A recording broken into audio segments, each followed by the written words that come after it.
चलिए, अंतिमा हमारे साथ जुड़ गई हैं। अंतिमा, जिस तरीके से ये पूरी खबर सामने आई है, निश्चित तौर पर क्या बोलूं मैं इसको, दुर्भाग्य बोलूं या क्या हो गया है स्टूडेंट्स को, युवाओं को, जो इस तरह की चीजें और तस्वीरें सामने आती हैं।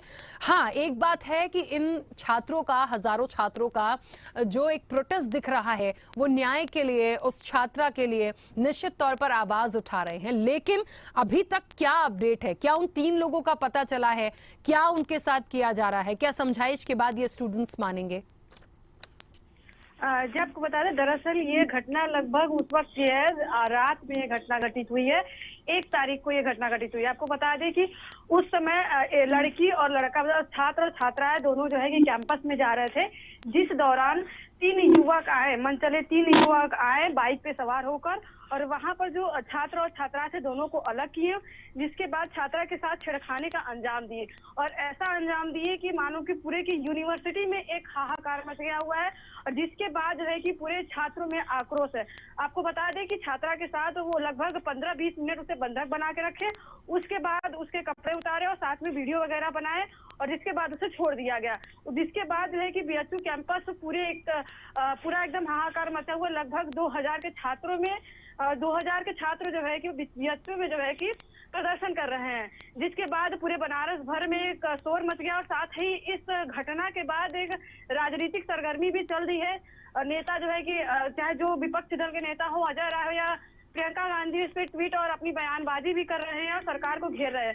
मगर बड़ी बात यह है कि आए दिन ऐसी घटना को अंजाम दिया जाता है, और वो भी सबसे बड़ी विश्वविद्यालय यूनिवर्सिटी बीएचयू में, जहां पर कि देश ही नहीं विदेशों से छात्र आते हैं पढ़ने के लिए। मगर ये सबसे बड़ा सवाल उठता है कि आखिरकार महिलाएं कब और कहां सुरक्षित रहेंगी। और आपको ये भी बता दें कि इसके बाद विश्वविद्यालय के जो प्रशासनिक है, वहां भी एक एक्शन लिया गया, संज्ञान में लिया गया है इस मामले को।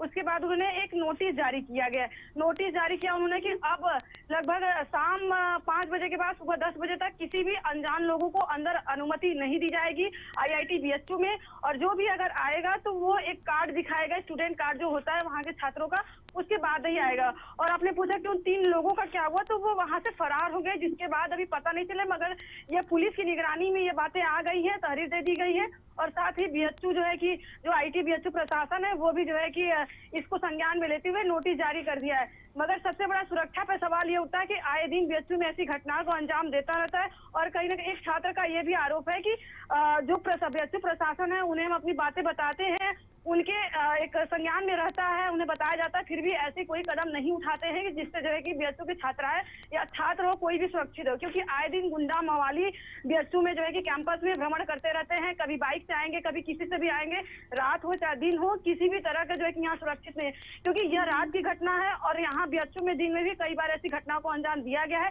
जिससे पूरा कैंपस एकदम जल चुका है। और अभी भी यही स्थिति बनी हुई है कि हजारों की संख्या में, लगभग 2000 की संख्या में बीएचयू पूरी तरह से भरा हुआ है, और वहां पे किसी और लोगों को अनुमति नहीं दी गई है जाने के लिए। और साथ ही बीएचयू जो है कि प्रशासन है, उसके तरफ से नोटिस भी जारी कर दी गई है। जी चलिए अंतिमा, बहुत शुक्रिया पूरी जानकारी के लिए। तो आपको बता दें कि जिस तरीके से पूरा